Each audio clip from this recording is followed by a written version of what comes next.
All right, I got 9 of the lights put up, which is 90% of the interior lights. This is the only one I didn't change the color on. That one got the yellow light. I think it's 3000K. The rest of them I got on 4000K, which is the light color I'm gonna go with. But I like it. And I got my little rig set up. I'm gonna show y'all. And I got my little amp clamp on just to show energy efficiency. Y'all see that? That's 0.6 amps. So, okay, I can't zoom right now, but what I just showed y'all, that's reading real time. That's 0.6, that's a half to 0.6 of an amp for all of the inside lights. Well, for 9 of the inside lights. So the way I got it set up, this building is going to be solar powered, and everything in here is running off of 120 AC. So with 10 lights, it's going to use less than an amp. So I got all of the lights inside and outside and 2 air curtains on one 15 amp circuit. So each air curtain uses about 3 amps. So I'll say 3.5. So let's just say for some weird reason, if I wanted to run all the lights, both air curtains for the doors, you know, when you go to the store and they have that little rush of air that comes down to keep the flies and bugs out, I'm putting them over the door. And they got a 3.5 amp draw. I'm gonna say 3.5. So there's 7 amps for 2 air curtains. I'm gonna say 1 amp on the high side for the inside lights. And I still hadn't done the outside lights yet. I'm gonna go ahead and do them next and see how much they draw. So Lead Farmer talk about it all the time. Whenever you calculating, you know, how you want to set up your solar for whatever you're gonna do, you got to know how much current or how many watts you're gonna draw. So if you look at the back of anything you're trying to put up, it'll have the watts, it'll have the current, and it'll have the watts. Well, watts is the power, so voltage times current is your power, which is watts. So when they say current draw, power draw, sometimes the words used interchangeably. I walk a lot and I talk with my hands. But so the lights, let's say, remember I said it's 1 amp. So 1 amp at 120 volts, that's 120 watts. The air curtains, that's 7 amps at 120 volts AC, that's 840 watts. So 840 and 120, that's 960 watts.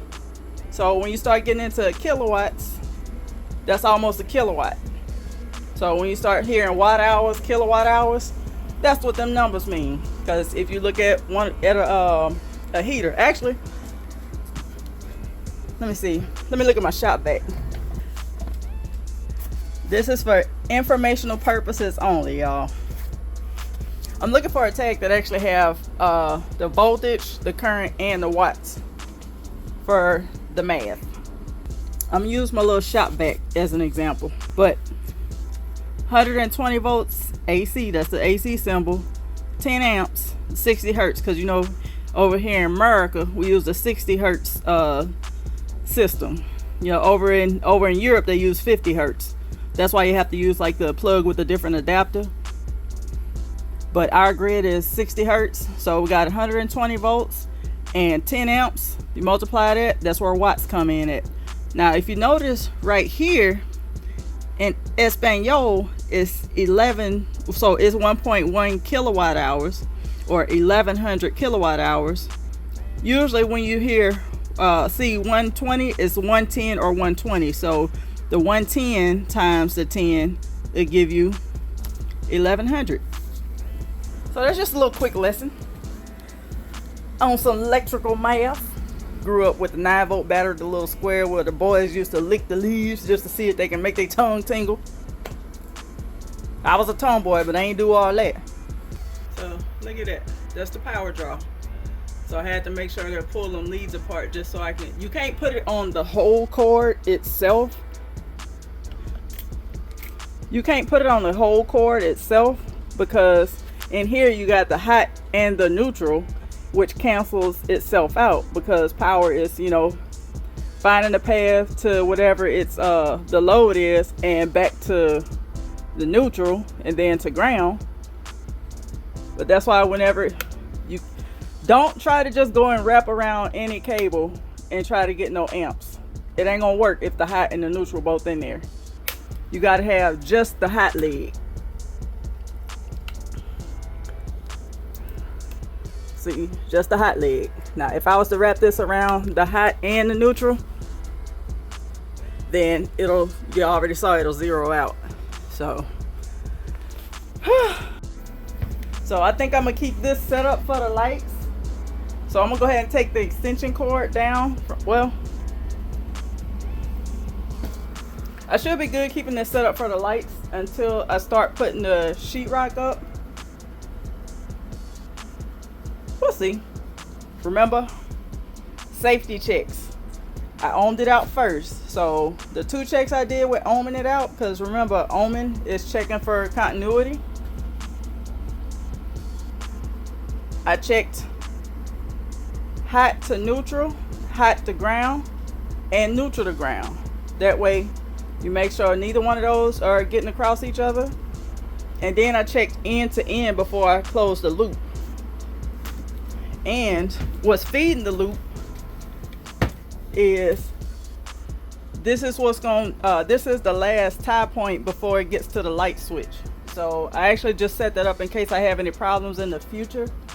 I'll just be able to access the inside and outside light main termination. Well, I guess an access point. It's gonna be fun. Heavy on the sarcasm, but I'm trying to stay ahead of any future problems that may come up. But let's just say if the wire get damaged and I have to replace a light or replace anything further than the light, I should just be able to fish the wire out while pulling a new one in and not have to bust everything open. You know, fingers crossed. At least that's what I'm hoping for.